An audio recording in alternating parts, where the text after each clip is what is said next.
দিনটি ছিল মঙ্গলবার 18/2/2026 আমাদের পাড়ার রান্না পুজো।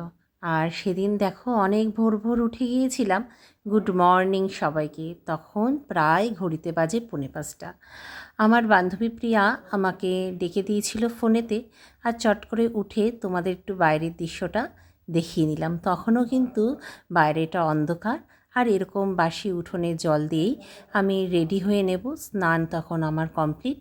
এইবার বাটা সমস্ত গুছিয়ে চলে যাব আজকে আমাদের শিব মন্দিরে জল ঢালতে। এই দিনটি কিন্তু আমাদের খুব জাগ্রত বাবা এখানে। এই দিনটি সত্যি মানে সবসময় সবাইকে খুব মনের যে যা আছে সব তা সেটা পূরণ করে। তাই কিন্তু মানুষের বিশ্বাসে, মানুষের টানে কোথার থেকে লোক ভোর 3টে থেকে এসে কিন্তু, ভোর না রাত 3টে থেকে এসে কিন্তু লাইন দেয়। আর সারা রাত ধরে তো মন্দির সাজানো হয়। সেই সংক্রান্ত ভিডিও তো আগের বছরও আমি তোমাদের সাথে শেয়ার করেছি, এই বছরও তার অন্যথা হয়নি। এবারও ভিডিওটা করে নিলাম। আর এদিকে দেখো লাইন দিয়ে নিয়েছি, তখন প্রায় 5:30।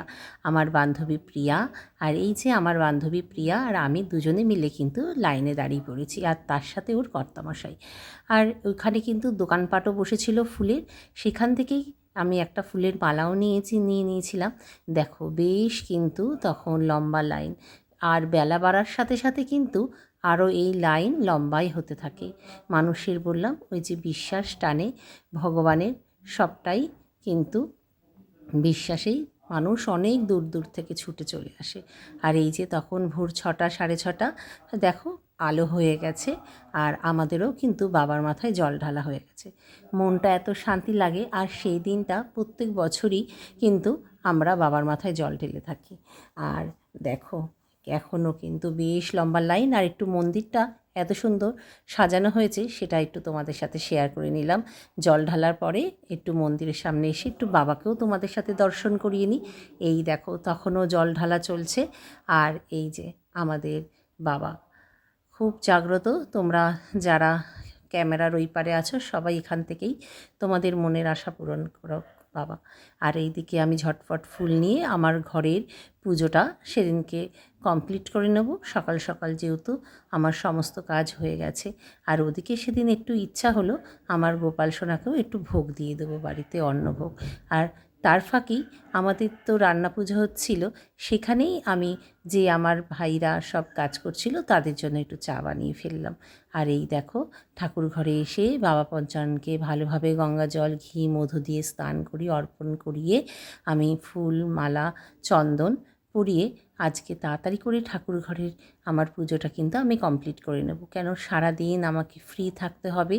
বাড়িতে এই রান্না পুজোর কারণে অনেক চেনা জানা আত্মীয় স্বজন সবাই আসে, তাদেরকেও অ্যাটেন্ড করতে হয়। সেই জন্যই ভোর ভোরই কিন্তু সকাল সকাল যেহেতু কাজ কমপ্লিট হয়ে গেছে, তাই ঠাকুর পুজোটাও কিন্তু আমি খুব ভোর ভোরেই সেরে নেব। আর যদিও তোমরা আমার ভিডিও দেখে থাকো যারা, তারা দেখবে আমি কিন্তু একদম ফার্স্ট আওয়ারেই আমি পুজো দিয়ে থাকি। আর এই দেখো এই গোপাল সোনাদের এখানেও একটু ভোগ দিয়ে দিলাম, তারপরে চলে যাব আমি অন্ন ভোগ রান্না করতে। আর এদিকে আমি সুন্দরভাবে কর্পূর ধূপকাঠি মোমবাতি দিয়ে ভালোভাবে আরতি করে সারা বাড়িতে আমি এইটা সবসময় দেখিয়ে থাকি। আর এইভাবে ভালোভাবে সারা ঘর বাড়িতে দেখিয়ে বেশ একটা কিন্তু পজিটিভ কাজ করে।